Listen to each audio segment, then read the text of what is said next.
Hola, ¿cómo están? Sean bienvenidos al presente video del curso de literatura. Hoy vamos a retroceder en el tiempo y nos vamos hasta el siglo, más o menos el siglo XV, ¿ya? El siglo XV, finales del siglo XV, inicio del siglo XVI, donde empieza pues la etapa de la modernidad. Hoy vamos a hablar de esa primera etapa que nos trae la modernidad, que en este caso sería pues el Renacimiento.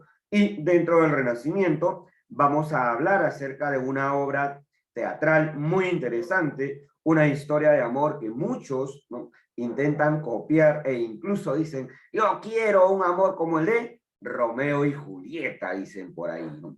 Pero vamos a ver, pues, si realmente uno quisiera el romance, el amor como el de Romeo y Julieta. Así que vamos a empezar con nuestra sesión de esta semana. Empezamos entonces hablando acerca de los objetivos que tenemos en la presente sesión. Objetivo número 1 sería definir el Renacimiento en Europa a partir de las características que presenta y, por supuesto, las particularidades que adopta.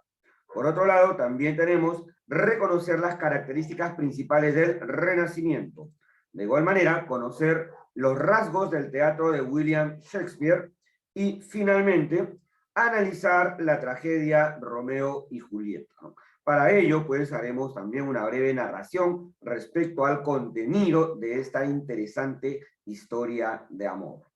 Vamos por aquí, entonces, con la primera lámina, donde encontramos el contexto. Para poder comprender las obras literarias, debemos también conocer a rasgos generales qué acontecimientos históricos y sociales van a marcar el rumbo de este periodo. Así tenemos que, históricamente, la Edad Moderna se inicia en 1492 con el descubrimiento de América, finales del siglo XV, o con la caída de Constantinopla en 1453, y finaliza con la Revolución Francesa en 1789. Entonces, como podemos ver, la Edad Moderna va a tener pues como marco histórico, como hito histórico, lo que vendría a ser, ¿no?, dos hechos importantes: la caída de Constantinopla en 1553 y el descubrimiento de América en 1492. Ahora, 1492, dicho sea de paso, es también pues un periodo o un momento histórico muy importante para la cultura española y, por supuesto, para la lengua que nosotros hablamos, la lengua que estamos utilizando en este momento, el castellano o español. Profe, ¿por qué? Simple, ¿no? Porque en 1492, se publica la primera gramática de la lengua española, ¿no? La primera gramática del castellano. Ahí está. Entonces, muchachos, no se olviden entonces que el descubrimiento de América y la caída de Constantinopla son dos momentos históricos que marcan el inicio de la Edad Moderna. Y la caída, ¿no?, en este caso del régimen totalitarista en Francia, la Revolución Francesa, va a dar pues fin a este periodo. Aquí podemos apreciar, ¿no?, dos imágenes de dos momentos históricos: el descubrimiento de América, según, ¿no?, en este caso la pintura, y también lo que es la Revolución Francesa. Bien, ahora vamos a ver, el Renacimiento. ¿Qué es el Renacimiento y por qué recibe esa denominación? Vamos a ver. Se denomina Renacimiento al movimiento artístico, literario e ideológico, importante ello, que produjo un resurgimiento de las artes y de las letras inspirado en los modelos clásicos grecolatinos. Recordemos que renacer quiere decir volver a nacer. Pero ese volver a nacer no es pues el volver a nacer físico, ¿no?, sino más bien es el volver a nacer intelectual, académico, para, evidentemente, el tema que estamos abordando, ¿ah? Entonces, cuando hablamos de renacimiento, estamos hablando de un renacer cultural, de un renacer, de un retomar en sí, de un retomar los modelos culturales, artísticos que se habían desarrollado en el periodo clásico grecolatino. ¿Listo? Ahí tendríamos entonces el Renacimiento. Ahora, por otro lado, el Renacimiento supuso, sobre todo, una nueva manera de concebir el mundo. Fue una etapa de cambios profundos en numerosos ámbitos de la vida humana: la política, la economía, la religión, la cultura, el arte, la ciencia, etc. Ajá, ¿qué quiere decir esto? Mira, recordemos que durante el medievalismo prima el pensamiento teológico. Por eso es que el Renacimiento se opone a ese tipo de pensamiento determinista. Para el Renacimiento, Dios no debe ser el fin último del hombre, sino el hombre mismo debe ser el fin último, ¿no? El fin último del propio hombre, dicho sea de paso, ¿no? Ahora, en otras palabras, se hace uso del pensamiento aristotélico de que el hombre tiene como objetivo ser feliz. Durante el medievalismo, el hombre no podía gozar de los placeres carnales, mundanos. ¿Listo? Por eso que, ¿no?, todo era pecado, todo era pecado. Comías en exceso, pecado, pecado. Hacía pecado. Entonces, durante el medievalismo, todo lo que el hombre hace es pecado, por lo tanto el hombre está condenado al sufrimiento. Y en el Renacimiento se concibe otra idea, se concibe que el hombre debe ser feliz, debe ser feliz. Por lo tanto, debe aprender a gozar de los placeres mundanos. Uno de esos placeres mundanos, por ejemplo, es la contemplación de la naturaleza. Ahí tenemos, ¿no? Ahí tenemos, por ejemplo, una visión nueva del mundo. Ahora, ahí tenemos, por ejemplo, ¿no?, la belleza que hay aquí, la belleza de la naturaleza, no solamente en los árboles, sino también en el cuerpo humano. El cuerpo humano es bello, es hermoso, entonces se busca la contemplación de la belleza. Hay un redescubrir la naturaleza. Bien, vamos entonces con el siguiente elemento. Los artistas del Renacimiento defendían el valor estético y cultural del arte de la antigüedad clásica. Y cuando hablamos de la antigüedad clásica, estamos hablando directamente de lo que sería, claro, el arte griego y el arte latino, ¿ya? Entonces, los escritores del Renacimiento, hablando propiamente de literatura, los escritores del Renacimiento lo que buscan es un retornar a ese pensamiento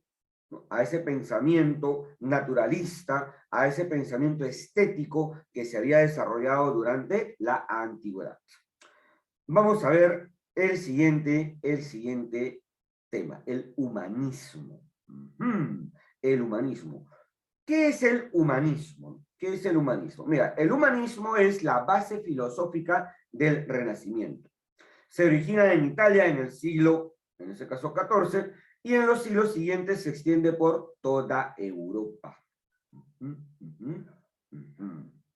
Es decir, el humanismo es una tendencia de pensamiento que vuelca la visión, la cosmovisión, la visión del cosmos hacia el hombre como el centro de todo.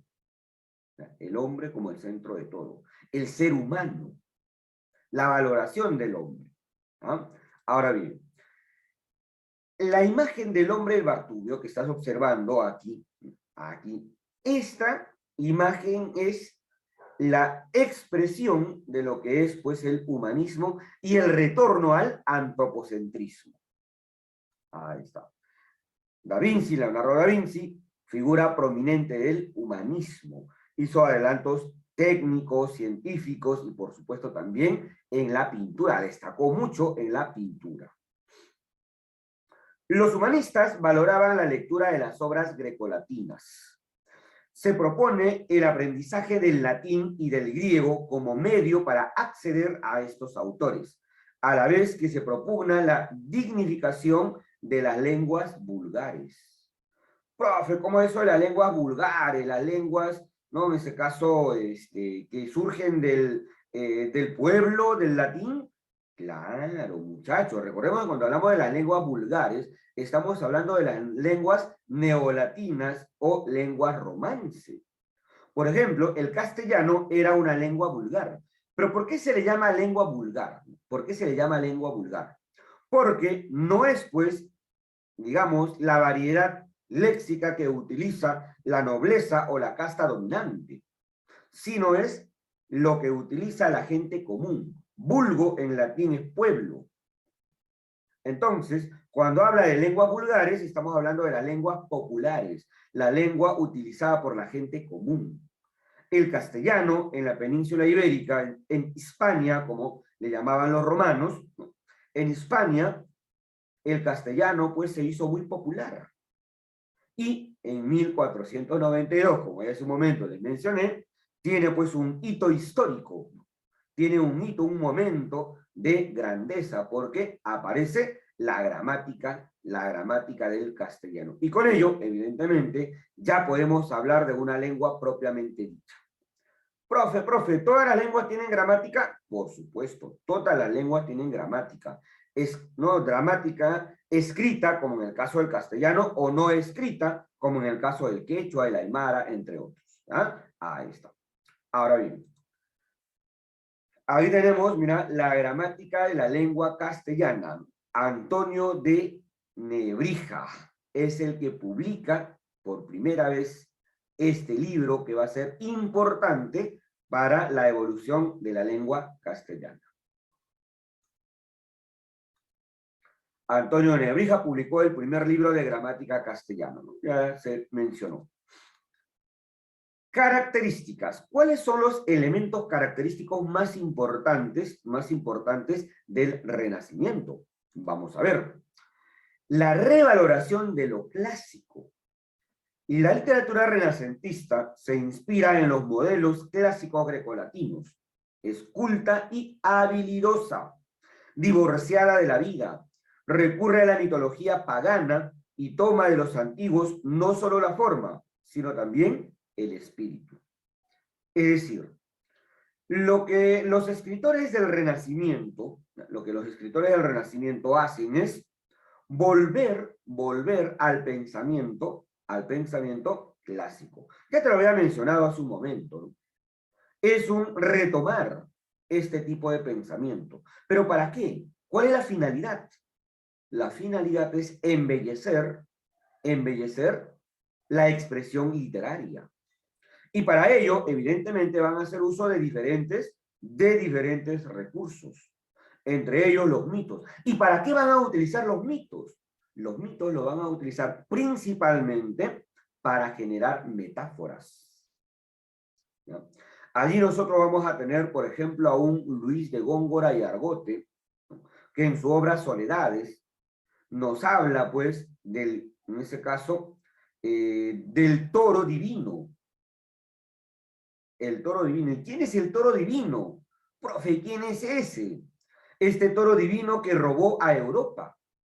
Profe, ¿cómo que se robó al continente? ¿Cómo es eso? Ah, muy bien. La mitología clásica grecolatina nos habla de que Zeus, al haberse enamorado perdidamente de una ninfa llamada Europa, pues se transformó en un toro y la secuestró, se la llevó, la robó. ¿Viste? Entonces, es culto, pues. ¿Por qué es culto? Es decir, les gusta la cultura, investigan, conocen, saben. Y muchas veces utilizan no en este caso, estos mitos, como ya te mencioné, como metáforas para ejemplificar una realidad. ¿Ya? Vamos por aquí con la imagen. Mira, El Príncipe de Nicolás de Maquiavelo, una obra clásica para el ensayo político. Todo político debe leer El Príncipe antes de meterse a política. ¿Por qué? El Príncipe nos da lineamientos de la actitud de un político muy interesantes. Nicolás de Maquiavelo escribe una de las obras más importantes de la ciencia política. Exalta la razón. Claro, como durante el medievalismo lo que primó es la fe, la subjetividad, el idealismo, ahora se abandona ello. ¿Para qué? Pero no se abandona totalmente, ojo, no se abandona totalmente, sino que se deja un poco de lado porque el pensamiento lógico, el racionalismo, es de suma importancia. La ciencia recibe grandes impulsos y se desarrolla e incentiva el pensamiento filosófico gracias a la importancia que se le otorga a la razón humana.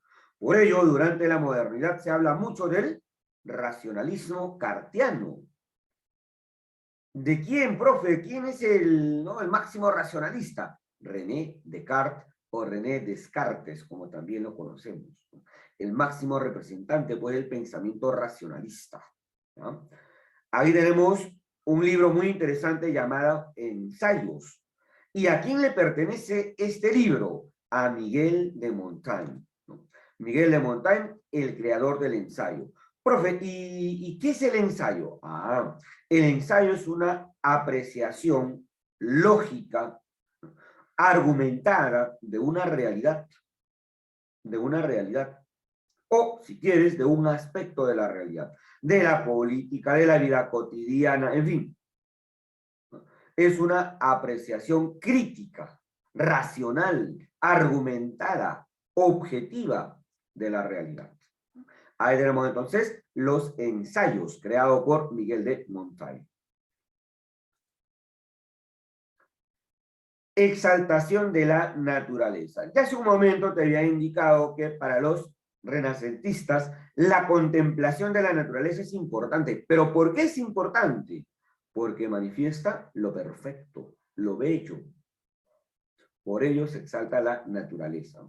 La glorificación del hombre, el sentido de la belleza del paisaje y el amor a los goces terrenales, mundanos, se reflejan en la literatura. La literatura renacentista no persigue un propósito moralizador, sino exclusivamente el goce artístico. No busca la verdad, sino la belleza. Entonces, como hace un momento te indiqué, lo que se busca es que el hombre sea feliz. ¿Y cómo el hombre es feliz? Pues haciendo uso de los sentidos, gozando de la realidad. ¿Listo? Ahí tendríamos entonces la exaltación de la naturaleza.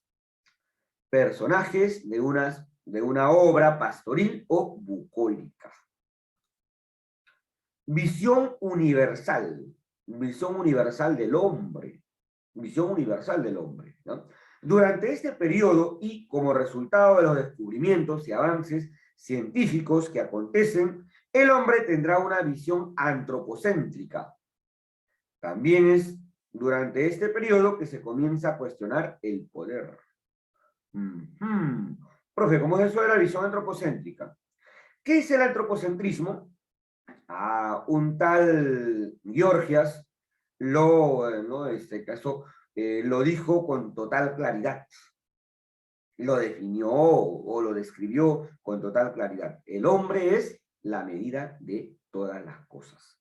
He ahí el antropocentrismo. Entonces, todo gira alrededor del hombre. El centro del mundo, el centro del cosmos es el hombre. Y todo gira alrededor de él. Y cuando hablamos de una visión universal, estamos hablando de que se entiende al hombre no solamente en el aspecto religioso, sino también político, económico, social.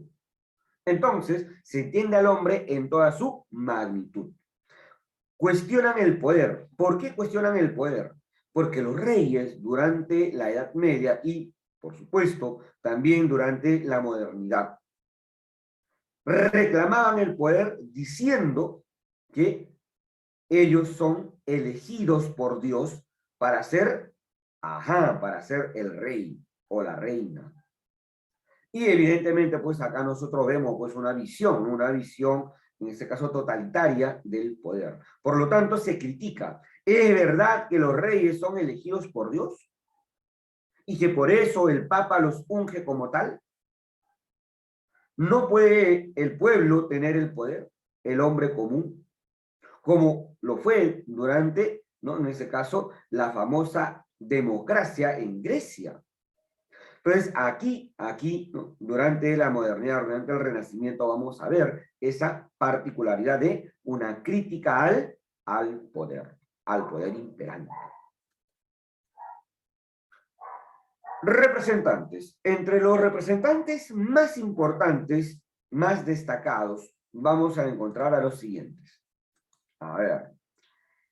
Erasmo de Rotterdam. Elogio a la locura. ¿Listo? Elogio a la locura. El elogio a la locura, evidentemente, no es, pues, elogiando a los que no son cuerdos, a los que han perdido la razón. No, no se refiere a ellos, sino más bien, el loco es el que se dedica a pensar, a analizar, a filosofar. Interesante ese libro. Orlando Furioso, de Ludovico Ariosto. Orlando Furioso, que nos habla, ¿no?, en este caso, de un príncipe que, claro, se aleja del poder y se va a vivir, pues, a las montañas, como un ermitaño. Interesante. La Jerusalén liberada de Torcuato Tasso, ahí está. También es un poema épico, al igual que Orlando Furioso, y evidentemente habla, pues, de las batallas que se libran, ¿no?, para poder liberar a Jerusalén del poder musulmán, de los usurpadores, como dirían, pues, los cruzados de esa época. Ensayos de Miguel de Montaigne, ya lo hemos mencionado, en qué consiste, quién es Miguel de Montaigne, y por supuesto, El Príncipe, de Nicolás de Maquiavelo. Y aquí algo bastante interesante. Seguramente hemos escuchado todos la famosa frase, el fin justifica los medios. E incluso digamos, se le confiere como autor de dicha frase a Nicolás de Maquiavelo. Sin embargo, en ningún libro de Nicolás de Maquiavelo hay referencia a esa frase. En otras palabras, Maquiavelo nunca escribió esa frase, sino que, por ejemplo, en El Príncipe, señala Maquiavelo que es importante que el gobernante complazca al pueblo, es decir, que el pueblo esté feliz. Y si el pueblo está feliz, el poder está asegurado. Ahí, ¿no?, después de ello ya, pues, las lecturas futuras hacen sacarla o llegan a la conclusión de el fin justifica los medios.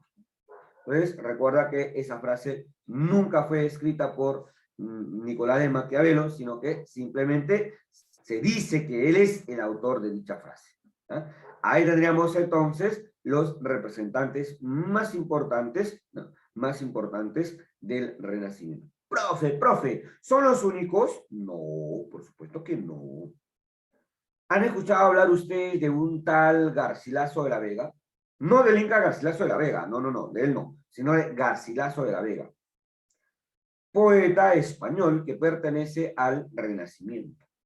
Ahora, chicos, aquí, para pasar a la siguiente lámina, es importante señalar que el Renacimiento, la etapa del Renacimiento que dura el siglo XVI y siglo XVII, se va a dividir en dos vertientes, a la cual se van a llamar Primer Renacimiento y Segundo Renacimiento. Profe, ¿y por qué se divide en dos momentos? Lo que pasa es que en el Primer Renacimiento vamos a encontrar sencillez en el lenguaje y el tema favorito es el amor. El tema favorito es el amor. Pero en el Segundo Renacimiento, al cual se le denomina barroco, en este segundo momento, el lenguaje se complica. Emplean metáforas rebuscadas, como el que le comenté hace un momento. ¿Recuerdas? El toro que se roba a Europa? Por ejemplo, quien no conoce ese mito, entonces se pondrá a pensar, ¿realmente un toro habrá robado al continente europeo? Ah, te das cuenta. Entonces el lenguaje se complica porque ¿no? Se hace incomprensible a veces. Y para comprenderlo, ¿qué hay que hacer? Ah, pues hay que leer, hay que investigar, hay que conocer. William Shakespeare. William Shakespeare es un literato de nacionalidad inglesa muy importante en el Renacimiento. William Shakespeare nace el 23 de abril de 1564 en Inglaterra. En 1582 se casó con Anne Hathaway. Ah, por si acaso no es la actriz Anne Hathaway, no, la que hace de Gatúbela en Batman, no, ella no, es otra Anne Hathaway, es la esposa de William Shakespeare. Mira, estamos hablando de 1582, pues no vas a creer que es la actriz, ya, cuidadito, ya. Con quien tuvo 3 hijos, escritor de transición entre el Renacimiento y el Barroco. Profe, recuerda lo que te dije, el periodo, siglo XVI, siglo XVII, al que conocemos como Renacimiento, se divide en 2 momentos. El primer Renacimiento y el segundo Renacimiento. Al segundo Renacimiento le llaman Barroco. ¿Correcto? Entonces, cuando hablamos del tránsito del Renacimiento al Barroco, lo que estamos diciendo es que William Shakespeare está en el límite entre el primer Renacimiento y el segundo Renacimiento. Ahora, establecido en Londres en 1588, comenzó su carrera como escritor, actor, poeta, director de teatro y empresario. Sí. Dueño de un teatro, él mismo también ha sido, pues, tenía su teatro propio y con el paso del tiempo, pues, evidentemente, también, ¿no? Tuvo su apogeo y finalmente su declive. Se hace conocido como actor de teatro. Luego escribió e incluso interpretó él mismo a los protagonistas. Finalmente hizo poesía, donde también triunfó, al igual que en el mundo del teatro. Sí. William Shakespeare también es poeta. Después de amasar fortuna como escritor, actor y poeta, volvió a su pueblo natal, Stratford-upon-Avon. Ahí está, Stratford-upon-Avon. Murió el 23 de abril de 1616. Ah, profe, 23 de abril. Ese día también murió un tal Miguel de Cervantes, ¿no? Claro. Ajá, por eso que ese día se celebra, estamos próximos, de hecho ese es el paso. Ese día se celebra el Día del Libro. 2 grandes autores fallecen ese día. Pero también hay hay un escritor, ¿no? De origen peruano que también fallece por esas épocas. Así es, el Inca Garcilaso de la Vega. Características del teatro shakespeariano. Shakespeariano también, sin ningún problema. Ahora, oye, el teatro desarrollado por nuestro amigo William Shakespeare nos muestra una calidad inusitada para la época. ¿Listo? Vamos a ver por aquí entonces, ¿listo?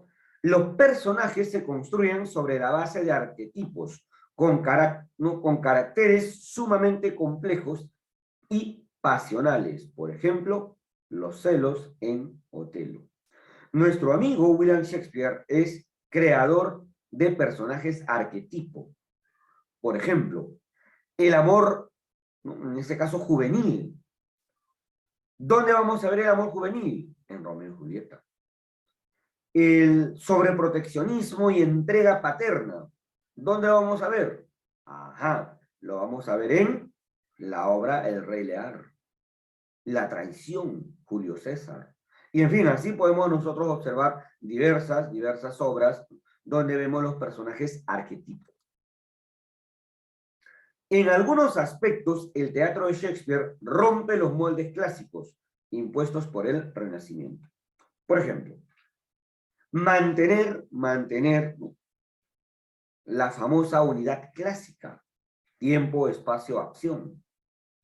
La obra, bueno, la obra referencia que están viendo en la imagen, un joven tomando un cráneo, hace alusión al famoso Hamlet. Obra teatral muy interesante que nos habla de un tema muy humano, la venganza, la búsqueda de venganza. Pero no solamente la búsqueda de venganza, sino también la duda. Pero la duda no como una, en este caso, no aceptación de la verdad, de la realidad, sino la duda como un método para llegar a la verdad. Profe, la duda metódica, William Shakespeare introduce en la obra Hamlet la duda metódica. ¿Ya? Profe, pero la duda metódica es de Descartes. Claro, Descartes lo utiliza como un método filosófico para llegar a la verdad. Ahora, emplea el lenguaje poético, metáforas, antítesis, etc. Por ejemplo, sol de mis días, eres tú quien ilumina mi sendero. Romeo declarándose a Julieta. Sol de mis días. ¿Quién es el sol de mis días? Julieta. Metáfora, ¿te das cuenta? Los personajes, sin abandonar los ejes de la acción, reflexionan sobre temas que preocupan a los hombres de su época. Por ejemplo, aquella famosa frase, ¿no? Ser o no ser, to be or not to be. Es dentro de la lengua inglesa, evidentemente, la frase ser o no ser. Pero ese ser o no ser no es que duda de su naturaleza, de su condición, sino que duda de qué es lo que está haciendo, en qué se está convirtiendo. ¿Ya? Es una pregunta filosófica, es una pregunta filosófica. Y esa pregunta filosófica, donde se muestra la duda como método para llegar a la verdad, lo encontramos, ajá, ya te dije, ¿sí o no? En la obra Hamlet. ¿De quién? De William Shakespeare. No se observa de manera rígida la separación entre lo trágico y lo cómico. Es decir que dentro de la misma tragedia, por ejemplo, Romeo y Julieta, se insertan escenas cómicas y graciosas. ¿No? Romeo y Julieta tiene episodios, ¿no?, donde hay pues bastante comicidad, bastante situación humorística. Se observa una falta de originalidad argumental. Por ejemplo, Romeo y Julieta está basada en una leyenda italiana, una leyenda popular. ¿Qué es una leyenda popular, profe? Es, por ejemplo, una historia que lo sabe todo el pueblo, ¿ya? Todo el pueblo, y que cada quien tiene su versión. Ajá. Los amantes de Verona era un cuento de la época, ¿ya?, que sirve como modelo o base para Romeo y Julieta. Interesante, interesante. Macbeth y parte de El Rey Lear tienen sus fuentes en las crónicas de Inglaterra, Escocia e Irlanda. Es un rasgo muy importante en William Shakespeare, ¿ya?, la falta de originalidad argumental o temática. Ahora, Romeo y Julieta, por ejemplo, es una obra que tuvo muchas versiones en esa época, puesto que era una leyenda popular. Sin embargo, nosotros conocemos más la versión de William Shakespeare. ¿Por qué? Mira, durante el gobierno de la reina Isabel en Inglaterra, y de ahí que viene la denominación teatro isabelino, era muy común, era muy frecuente que los directores y guionistas teatrales copiaran las obras teatrales de otras personas. Muy típico, muy común. Pero había una condición. La única condición era que, claro, sean mejores que el original, que superen, que impacten al público. Por eso, una obra que durante los primeros 5 minutos aburría al público era considerada un fracaso. Y es más, ¿no? La reina Isabel lo que hacía era, cuando había un estreno, una puesta en escena, un estreno teatral, una obra teatral que se estrenaba, ¿listo? En los lados de los pasillos, en los pasillos, al lado en este caso de la butaca, de los asientos, colocaba repollo y tomate, pero podrido. Entonces, cuando en los primeros 5 minutos la obra no había pues impactado, no había calado en los espectadores, ya sabes, a temotazo y repollazo golpeaban a los actores. Por eso que William Shakespeare tuvo que ver la manera de impactar al público desde el inicio. Y para ello vamos a hablar de la obra Romeo y Julieta, donde vamos a ver esa característica muy interesante. ¿Listo? Romeo y Julieta.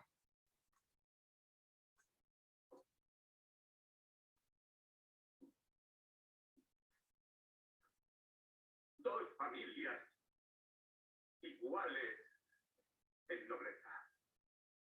En Verona, lugar de estos amores, derraman por recíprocos rencores sangre inocente con brutal fiereza. A sus hijos fatal naturaleza hizo esclavos de amargos sinsabores.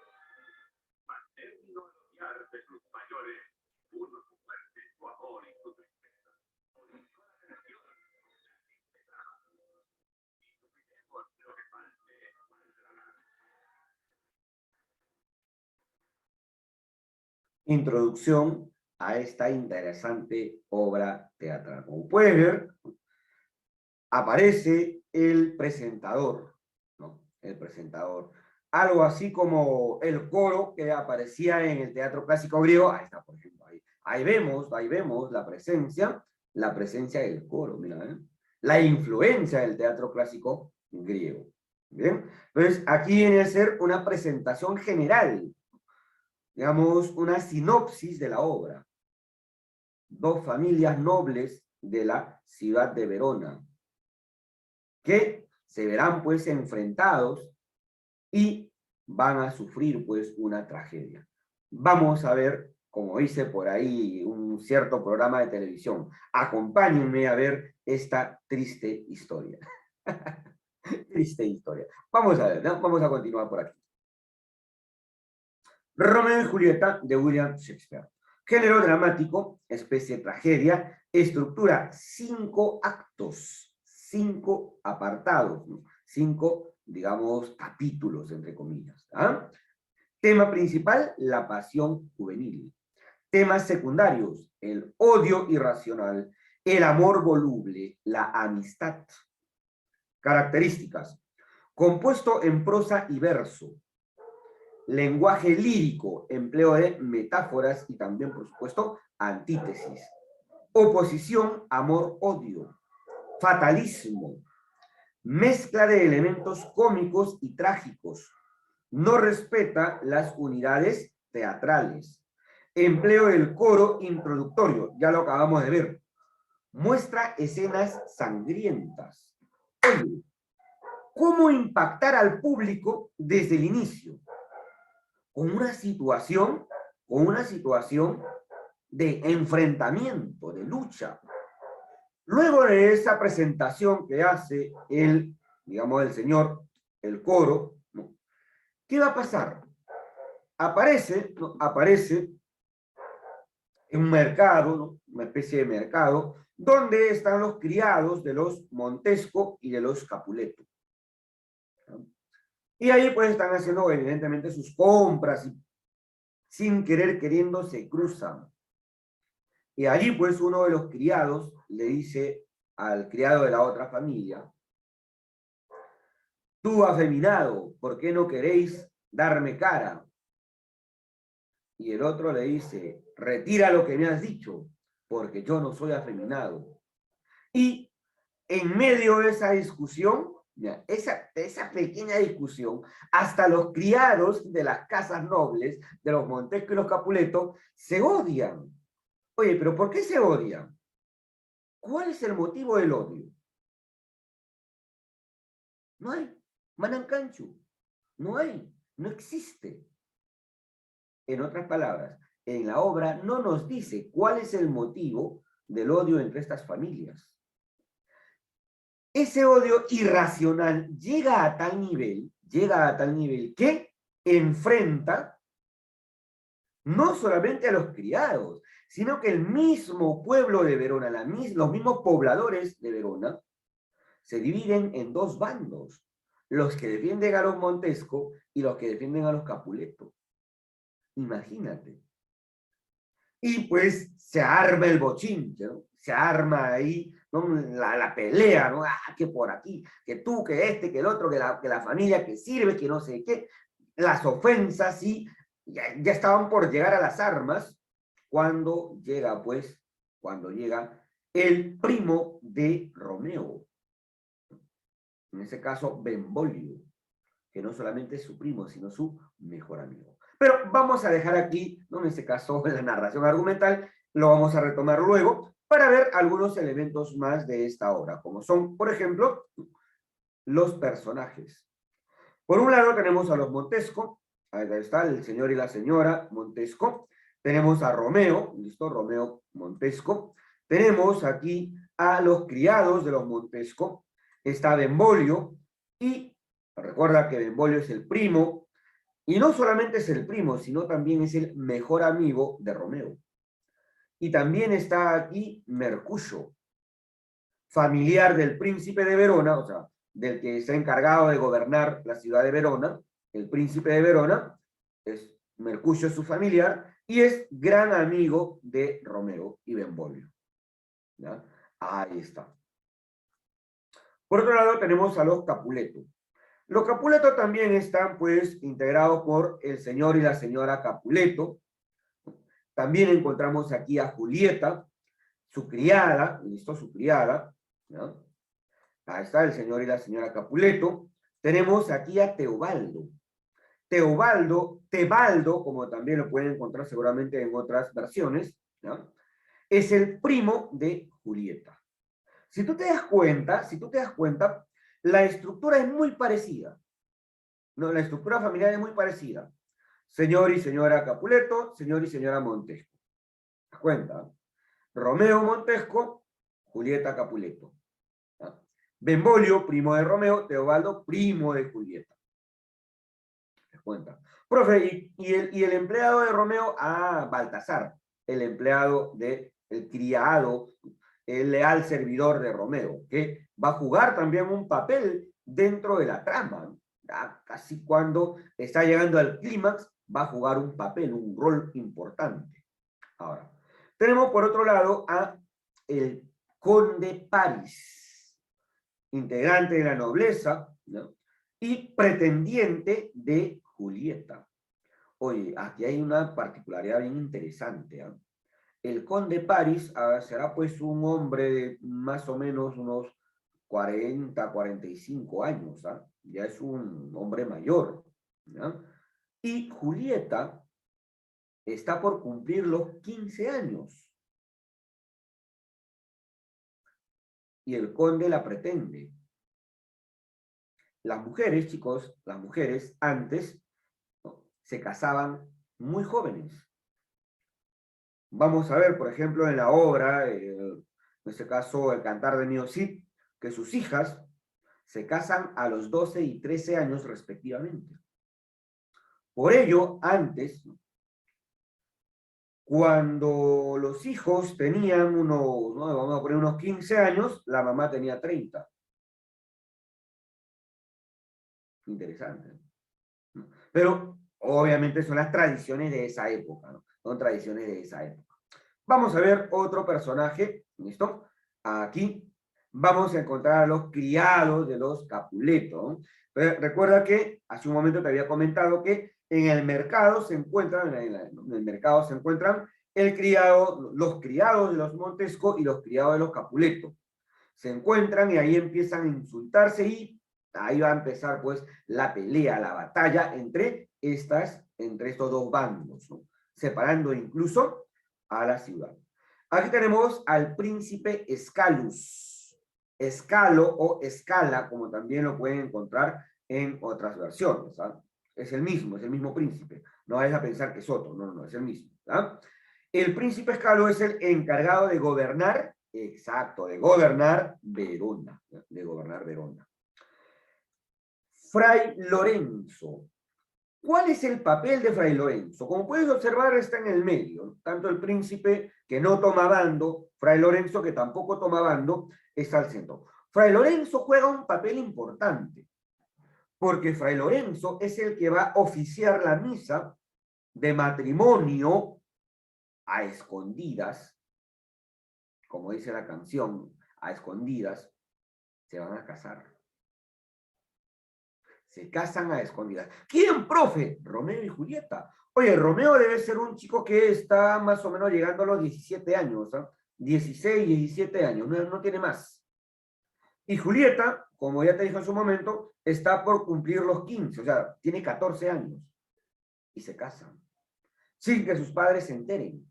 Se casan. Fray Lorenzo acepta casarlos porque él piensa, Fray Lorenzo pensaba, si los caso a estos dos y la familia se entera, seguramente el odio que hay entre ellos se disipará y se amistarán.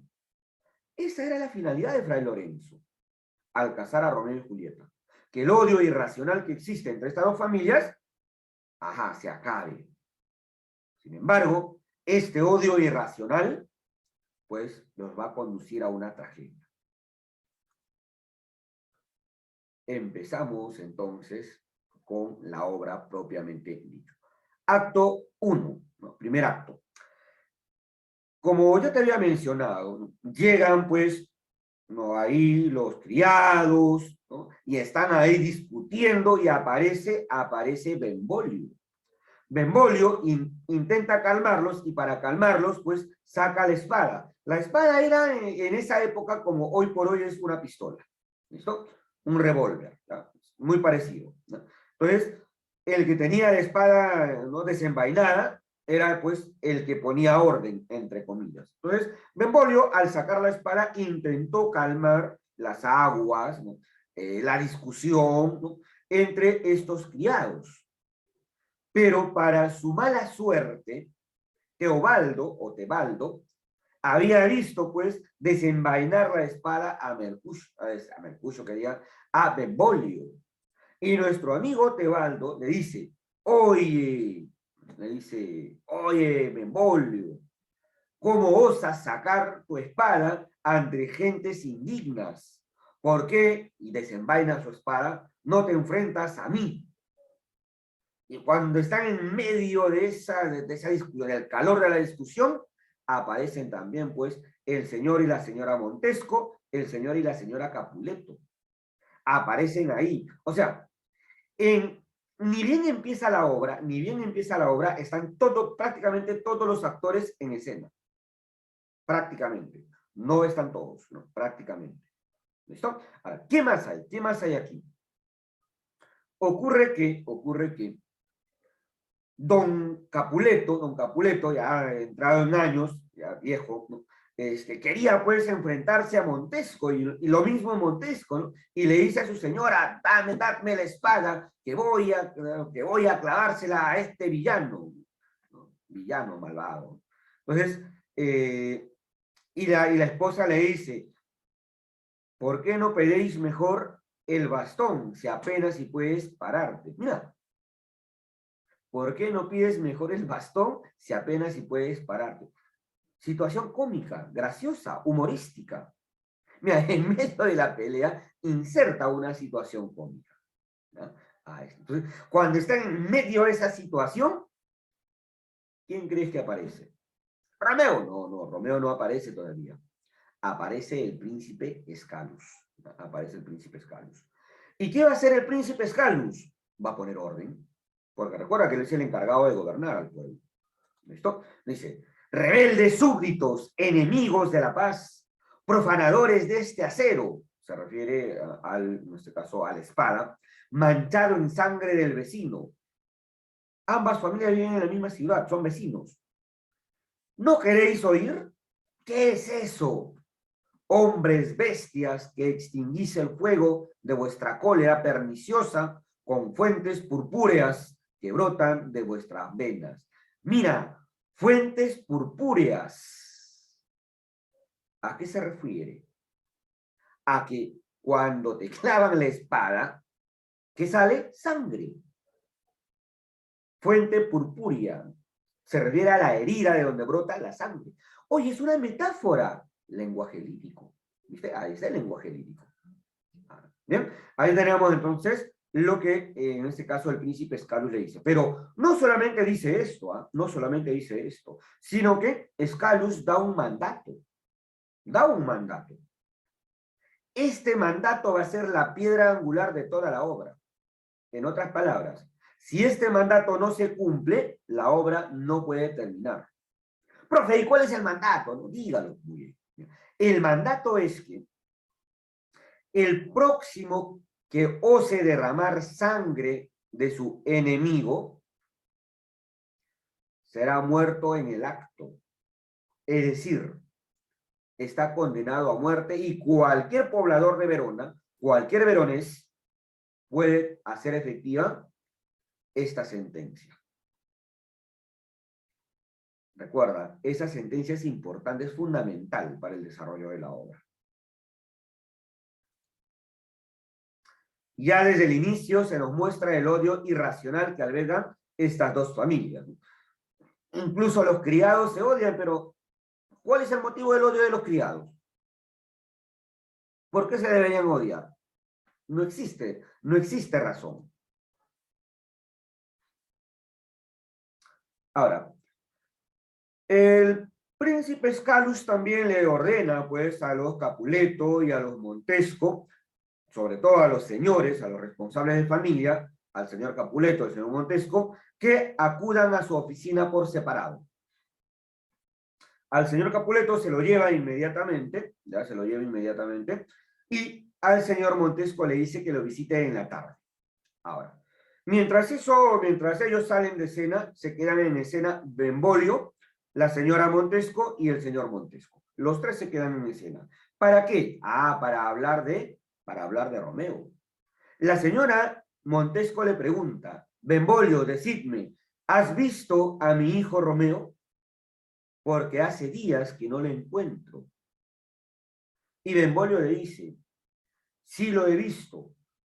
Cuando venía hacia este lugar, lo vi a la entrada del bosque, triste, sollozante. Cuando me acerqué para preguntarle qué le ocurría, corrió desesperado y se internó en el bosque. Y la mamá pues le pregunta y le dice, ¿qué le estará pasando a mi hijo? ¿Por qué tendrá ese comportamiento? Nunca se había comportado así. Y nuestro amigo Benvolio le dice, pues, no lo sé. Y el señor Montesco le dice, por favor, averigua qué le está ocurriendo a mi hijo. Y en esos momentos aparece Romeo. Y los señores Montesco se van para que Benvolio pueda pues conversar con Romeo. Y ahí empieza a conversar, ¿no? Hola Romeo, ¿qué tal? ¿Cómo estás? ¿Cómo te ha ido? Oye, ¿qué te pasa? ¿Por qué estás así? ¿Por qué estás triste? Y pues Romeo le confiesa la verdad y le dice, es que estoy enamorado de una mujer que no me corresponde. Estoy enamorado de una mujer que va a vestir los hábitos sagrados. Y ese amor no correspondido me tiene así. Y pues Benvolio ahí, mientras van caminando por la calle, le dice, oye Romeo, pero ¿por qué estás así? ¿No? Hay muchos peces en el mar. O sea, tranquilízate ya, pues si ella no te hace caso ya habrá otra. Y Romeo le dice, no, jamás existirá una mujer tan bella y pura como ella que llene de algarabía mi corazón. profe, Romeo está enamorado. No, no, ahí todavía, Romeo todavía ni conoce a Julieta. Ojo, es la mañana. Estamos más o menos a las 10 de la mañana por ahí, ¿ya? Ahí Romeo está confesando que está enamorado perdidamente de Rosalina o Rosalinda, como también lo van a encontrar en otras versiones. Ojo, Rosalina o Rosalinda, Rosalía también le llaman, cualquiera de los otros nombres es la misma persona, cualquiera de los tres nombres es la misma persona. Ahora bien, ¿qué ocurre aquí? Mira, Romeo está perdidamente enamorado de Rosalinda. No concibe el mundo, no concibe la vida, los días, sin Rosalinda. Y cuando está en medio de esos lamentos, pues aparece un criado, parece que es un criado nuevo que no conoce a Benvolio, perdón, no conoce a Benvolio, no conoce a Romeo, y le dice, señores, ¿podrían ustedes decirme qué dice este pergamino? Puesto que yo no sé leer, pero me han dicho que busque a los señores cuyos nombres están en este pergamino. ¿Qué había pasado? Este hombre, este criado que le pide ayuda a estos dos muchachitos, es un criado de los Capuleto. Es un criado de los Capuleto. ¿Qué pasó? Que después de haber salido de la entrevista con el príncipe Scalus, ¿no? El señor Capuleto se encuentra ahí en la puerta se encuentra con el príncipe, con el conde Paris. Y el conde Paris le dice, ¿no? Oye, Capuleto, mira que ya varias veces te vengo diciendo, ¿no? Dame la mano de tu hija en matrimonio, ¿no? Yo quiero casarme con ella, que yo tengo lo necesario para hacerla feliz, en fin. Y el señor Capuleto le dice, no, yo no puedo mandar en el corazón de mi hija. Hay que preguntarle a ella si quiere casarse contigo. Y cuando está en medio de esa conversación, pues, el señor Capuleto invita, pues, en este caso, al conde a tomar una tacita de café, estilo Doña Florinda, al profesor Girafales. Pero no tiene ese sentido, a ojo, sino para seguir conversando y viendo, pues, ahí algunas otras situaciones. Y le dice, ¿no? ¿Por qué el conde le dice, no aprovechas la fiesta que daré hoy por la noche en mi casa, con motivo de la entrada a la ciudadanía de mi hija? Van a celebrar su mayoría de edad, sus 15 años, ¿no? Ahora bien, allí vamos a ver que, ¿no? Don Capuleto le dice, pues, al criado, oye, le dice, toma este pergamino e invita a todos los que están ahí, a todas las personas cuyos nombres están escritos en el pergamino. Y, oye, los criados en esa época, con las justas y sabían hablar, no sabían leer. De ahí que viene, pues, la famosa frase, zapatero a tu zapato, ¿no? Vamos por aquí. Entonces, Romeo le lee, ¿no? Hay el señor tal, y le lee todos los nombres que están ahí. Y el criado, en agradecimiento, le dice, ustedes, nobles jóvenes, también están invitados a la fiesta de mi amo, que será, pues, en la casa, ¿no? De los Capuletos a esta hora. Los espero, le dicen. Y se retira. Y ahí, pues, Benvolio le dice, oye, Romeo, mira, hay que aprovechar, ¿no? Ahí vamos a la fiesta y ahí, ¿no? Vas a conocer seguramente muchas jovencitas, muchas mujeres con las que te vas a olvidar de la chica, ¿no? Y bueno, Romeo terco, no, que no la voy a dejar de amar, que Rosalina es mi mundo, que el otro. Además, ¿cómo vamos a ir a la fiesta de los Capuletos si no nos llevamos con ellos? Y Benvolio le dice, pero es fácil. Invitamos a los muchachos, a sus amigos, y llevamos máscaras. Era una mascarada, o sea, era una fiesta de máscara, de antifaces. Nadie nos reconocerá, le dice Benvolio. Bueno, a regañadientes, nuestro amigo Romeo acepta. Llega de la noche, asisten a la fiesta, y ahí se encuentran, pues, Mercucio, Benvolio, Romeo y otros amigos más de los jóvenes. Antes de entrar a la fiesta, Romeo le dice, oye, muchachos, le dice, muchachos, para que no haya sospecha de quiénes somos, será mejor que entremos a la fiesta y cada quien por su camino. Y a la hora que termina la fiesta, nos juntamos aquí como ahora lo estamos.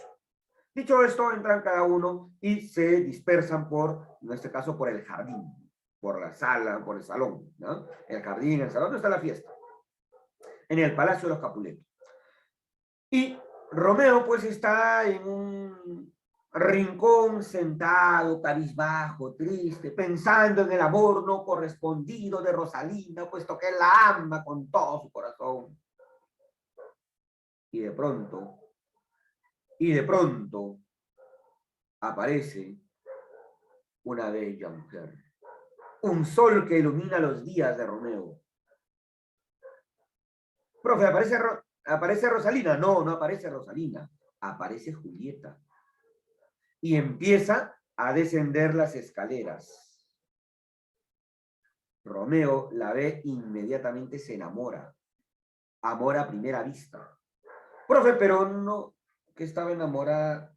Claro, él en la mañana estaba enamorado perdidamente, hasta ese momento incluso, hasta minutos antes, estaba perdidamente enamorado de Rosalina. Pero, ¡oh! Ahora cambió. Ahora cambió. Ahora está enamorado de Julieta. Se enamora de Julieta, perdidamente, ¿no? Ahora bien, ¿qué más ocurre? Romeo, bueno, ahí la recibe, ¿no? En este caso, en el último escalón de la escalera, ahí la invita a bailar, bailan, empiezan a conversar, ¿no? E incluso Romeo, cuando termina la pieza musical, le besa la mano. Y después le roba un beso en la boca. Profe, pero sí, se acaban de conocer, pero mira lo que pasó. Le roba un beso en la boca. Y Julieta le dice, oh pecador, has contaminado con tus pecados mis labios. ¿Y sabe lo que le dice Romeo? Le dice, entonces devuélvemelo. Y la vuelve a besar. Y cuando está en esa situación, pues viene, en este caso, la criada de Julieta y le dice, Julieta, niña Julieta, tu mamá te está llamando, dice que vayas inmediatamente. Y Julieta le dice, antes que le pregunte el nombre, pues el muchacho ya ha sacado la vuelta, como se ha ido, ¿no? Se ha ido, ¿no?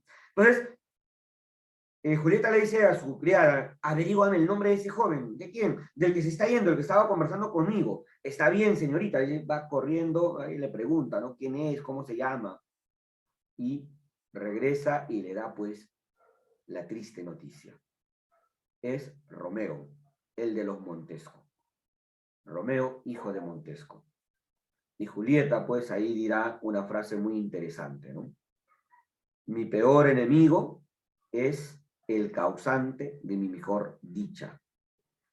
Mi peor enemigo es el causante de mi mejor dicha. Interesante frase de Julieta. Bueno, ya, bueno, ahí de toda esta situación, la fiesta termina y los muchachos se van, cada quien sale en la puerta, se encuentran en el grupo y empiezan a caminar, pero Romeo, como quien no quiere la cosa, van con pasos lentos y el grupo muy animado conversando de sus conquistas ahí, se van alejando y de un momento a otro Romeo ya no está. Romeo, ¿dónde está? Romeo, ¿dónde está? Le llaman, le buscan, no le encuentran. Romeo ya había saltado a la cerca y ya se había metido nuevamente a la casa de los Capuletos. Y ahí pues va a venir la famosa escena del balcón, donde Julieta pues proclama su amor por Romeo bajo la luz de la luna. Y Romeo, que escondido bajo el balcón escucha todo lo que dice, ¿no? Julieta llega incluso a decir, ¿no? ¿Qué es Romeo? Es un nombre, no te define. La rosa no dejaría de ser rosa si se llamara con otro nombre. Renuncia a tu nombre, le dice Julieta, renuncia a tu nombre y serás mi amor. Y Romeo sale de su escondite y le dice, tan solo dime amor mío y seré rebautizado. Y ahí pues Romeo, ¿no? Se sube ahí, ¿no? Por la escalera, ahí un beso ¿no? En ese caso conversa con Julieta y acuerdan casarse al día siguiente.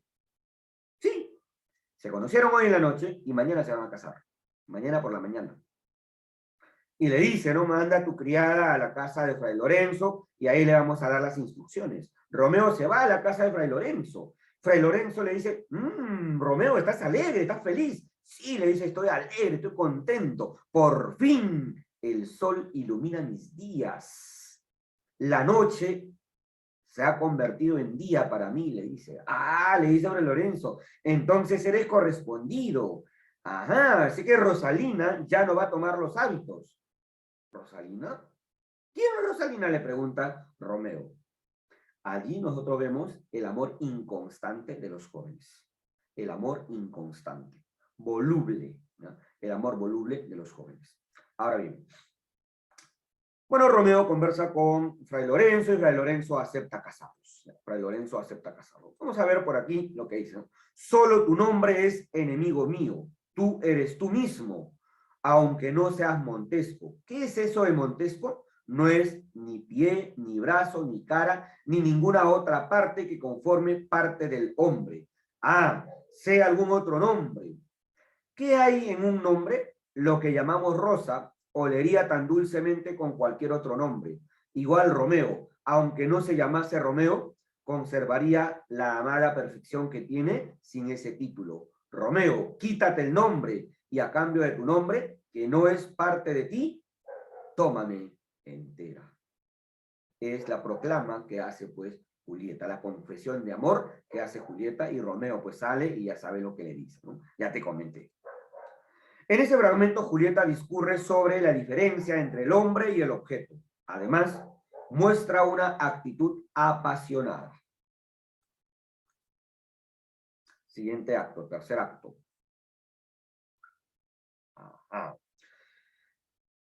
Romeo ya en la casa de Fray Lorenzo ha conversado y han entrado de acuerdo que esa misma tarde los va a casar. Así que llega la ama de Julieta, la criada de Julieta, y Romeo le dice, ¿no? Hoy a las 3 de la tarde, dile a Julieta que venga, y ¿no? Acá Fray Lorenzo nos va a casar, así que no se preocupe, y entran de acuerdo todos, ¿no? E incluso le da pues una escalera colgante. Ya vamos a ver para qué sirve esa escalera. Ahora, dicho esto, Romeo pues sale feliz, ¿no? Hacia la calle. Y en la calle, se encuentra con sus amigos, Benvolio, Mercucio, ¿no? Y otros más que están ahí. Y ahí pues Romeo alegre, ¿no? Quiere contarle, ¿no? Qué es lo que ha pasado, ¿no? Y aparece Teobaldo y sus amigos. Y Teobaldo le empieza a molestar a Romeo, porque quería que Romeo, pues, como era un tipo, digamos, fosforito, entre comillas, ¿ya? Un tipo muy impetuoso, podríamos llamarle, que fácilmente se enoja. Entonces, Romeo incluso le dice a Teobaldo, déjalo ahí, no hay motivo por qué pelear. Recuerda que ahora son familia, porque ya se casó con la prima, entonces son familia. Entonces, Romeo lo que trata es de pacificar la situación. Pero Romeo sigue conversando con sus amigos y Teobaldo le vuelve a insultar. Esta vez le llama afeminado. Y Mercucio le dice, Romeo, ¿no vas a hacer nada ante tal ultraje, ante tal insulto? ¿Te vas a quedar callado como si nada? No, dice, no hay por qué pelear. Recuerda lo que dijo el edicto del príncipe. El que vuelva a derramar sangre de su enemigo será ajusticiado por cualquier veronés. No te olvides eso. Ahora bien, y Mercucio, pues, no puede soportar que ultrajen de esa manera, que insulten de esa manera a su amigo, desenvaina la espada y se enfrenta a Teobaldo.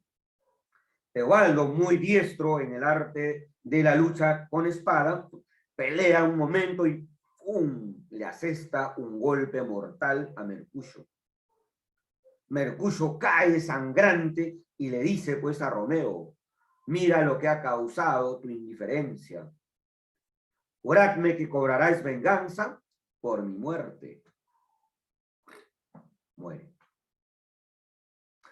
Romeo, pues ahora sí, totalmente encolerizado, molesto por lo que ha ocurrido, triste también, por supuesto, lleno de ira, desenvaina la espada y busca a Teobaldo y se enfrenta a espadazo limpio.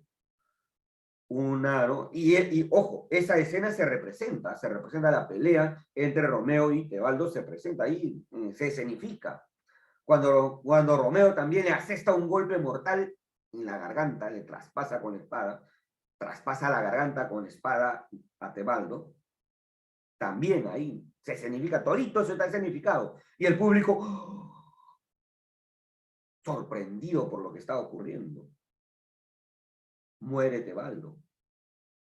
Y justo cuando ocurre eso, empieza a aparecer el príncipe, junto con su guardia personal, ¿no? Con los encargados de protegerlo. Y Benvolio le dice, huye, Romeo, que yo le explicaré al príncipe lo que ha pasado y estoy seguro que entenderá y te perdonará. Romeo, patitas, ¿para qué te quiero? Se va. Llega el príncipe y pues tiene que haber aquí responsables. Y Benvolio le cuenta lo que ha ocurrido. Y la señora Capuleto dice, él puede estar inventando esa versión para proteger a su amigo. Recuerda que Mercucio es familia del príncipe Escalus. Así que, por única vez, el príncipe Escalus no hace cumplir la sentencia, sino que, en este caso, expulsa a Romeo destierra a Romeo de Verona. Entonces, nuestro amigo Romeo tiene que escapar, tiene que huir hacia Mantua, ciudad cercana a Verona, hecho sea de paso. Y esa noche, como Romeo le había entregado una escalera colgante a la ama en este caso, de Julieta, esa escalera colgante lo ponen ahí en la baranda y Romeo, pues en la noche, se mete a la casa y pues consuman el matrimonio. Al día siguiente, al primer cantar del gallo, Romeo abandona Verona. Y se mantiene en contacto con Julieta. Pero vamos a ver aquí lo que nos dice, ¿no? Mercucio, tú estás concertando con Romeo, le dice, ¿no? Concertado, ¿qué nos llama músicos? Pues si nos llama músicos, no esperes oír más que desafinamientos. Ahí va mi instrumento, con esto te haré bailar. Demonios concertados. Ajá. ¿No? Ahí pues Shakespeare recurre muchas veces al juego de palabras para producir efectos cómicos, graciosos. Ahora bien, acto cuarto. Nuestro amigo Romeo, acto cuarto, antes que salga el parlamento, nuestro amigo Romeo ha huido hacia Mantua, se fue, ¡chao! Y se mantiene en contacto con Julieta a través de cartas. Cartas que su empleado, Baltasar, es el encargado de traer de Mantua a Verona y de Verona a Mantua. Pobrecito Baltasar está ahí todos los días haciendo ese trajín, ese viaje, pero es criado de Montesco, por lo tanto tiene que cumplir lo que su señor ordena. Ahora, estamos en el día más o menos día lunes o martes, ya, más o menos, aproximado. Para apalear la tristeza que ha causado a la familia Capuleto la muerte de Teobaldo, el señor Capuleto ha tomado la decisión y le dice a Julieta, te vas a casar con el conde Paris. El jueves te vas a casar con el conde Paris. Y Julieta, no quiero casarme. Ella no quiere casarse porque ya está casada. Ya está casada. Sus padres no lo saben, que es otra cosa. Ahora, Julieta al principio se niega a casarse, pero el señor Capuleto le dice, o te casas o dejas de llamarte mi hija y te vas de esta casa y ya no vuelves a gozar de las riquezas de la familia. Ante tanto, digamos, ante tanta arremetida, ¿ya? Julieta termina aceptando casarse con el conde París, pero pide consejo, claro, pide consejo al fray Lorenzo, a fray Lorenzo, le pregunta, mira, y dice, fray, yo no puedo volverme a casar porque ya estoy casada. No, y fray Lorenzo, fue fray Lorenzo que le dijo, no te preocupes, Julieta, tú acepta casarte, pero la noche antes del matrimonio, o sea, el miércoles en la noche, te vas a tomar esta poción. Esta poción te va a crear una muerte aparente, va a generar una muerte aparente. Para el mundo tú estarás muerta, aunque tu corazón seguirá latiendo muy lentamente. Perderás la conciencia, te enfriarás, etc. Y Julieta eso es lo que hace. Por eso que viene aquí, ¿no? El famoso, ven frasquito, y si esta mixtura no sirve para nada, ¿estaré casada entonces mañana por la mañana? No, no, esto lo impedirá, quédate aquí, toma un puñal. Y si fuera un veneno que al fraile me ha dado astutamente, no sea que él pueda deshonrado en este matrimonio por haberme casado antes con Romeo. Y si fuera un veneno que el fraile me ha dado astutamente, no sea que él quede deshonrado en este matrimonio por haberme casado antes con Romeo. Es decir, estaría cometiendo pues un delito eclesiástico, porque estaría oficiando una doble boda a una mujer cuyo marido sigue vivo, cuyo esposo sigue vivo. Entonces Julieta finalmente pues se toma el veneno, ¿no? En este monólogo se alude a la participación del fraile tanto en el matrimonio como en la falsa muerte de Julieta. Julieta bebe la pócima y al día siguiente, ya los preparativos, listo, ya llega el conde, llega, ¿no? En este caso los invitados, llega también el fray Lorenzo, el cura para casarlos, y pues Julieta no baja. Y le dicen a la nodriza, le dicen, oye, ve a ver qué ha pasado con Julieta, ¿por qué no baja? Ya es hora que tiene que casarse. La ama va corriendo a buscar a Julieta, y Julieta está muerta. Y la ama grita, desgracia, oh, no puede ser, ¿por qué ha pasado esto? Y todos van, obviamente la familia, papá, mamá y el conde París, van corriendo al cuarto de Julieta y Julieta ha muerto. En lugar de celebrarse una boda, se celebra un cortejo fúnebre, se celebra un entierro. Y Baltasar, que ha traído la carta de Romeo, está viendo de lejito nomás lo que está pasando. Ve el cortejo fúnebre. Y al ver el cortejo fúnebre y enterarse que Julieta es la que ha muerto, patitas para qué te quiero, va corriendo a Verona a avisar a su amo. Pero fray Lorenzo había enviado a otro fraile, fray Juan, para que avise en este caso, a Romeo de la falsa muerte. Pero fray Juan, al hacer pues un servicio servicio de caridad, curando a un enfermo, y porque ¿no? la ciudad está cerrada, no pueden salir de la ciudad, hay un encierro, ¿ya? Toque de queda, entonces una cuarentena, ¿ya? Entonces no ha podido darle el mensaje de la falsa muerte. Y Baltasar llega a su amo y le dice, mi señor, su esposa ha muerto, Julieta ha muerto, y Romeo, no puede ser, ¿por qué? ¿Qué ha pasado? ¿Cómo ha muerto? Mi señor, yo he visto que están sacándola un cortejo fúnebre y la van a sepultar en la cripta de los Capuleto. Y Romeo, pues, triste y desesperado por esa situación, emprende el retorno hacia Verona. Pero antes, va al boticario, a la farmacia, al boticario, y compra un veneno. Y le dice, señor boticario, véndame usted un veneno que con una sola gota sea capaz de matar un toro. Y así nuestro amigo Romeo toma el veneno, frasquito pequeñito nada más, y emprende el retorno a Verona. Y cuando llega a Verona, va directamente a la tumba, al mausoleo de los Capuleto, a la cripta de los Capuleto. Y ahí, en la cripta de los Capuleto, estaba pues el conde París, ¿no? colocando flores a su amada muerta.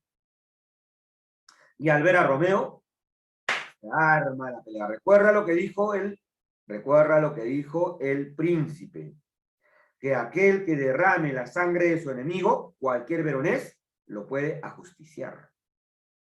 Y obviamente el conde es veronés, por lo tanto, le corresponde asumir su responsabilidad. Quinto acto, ¿no?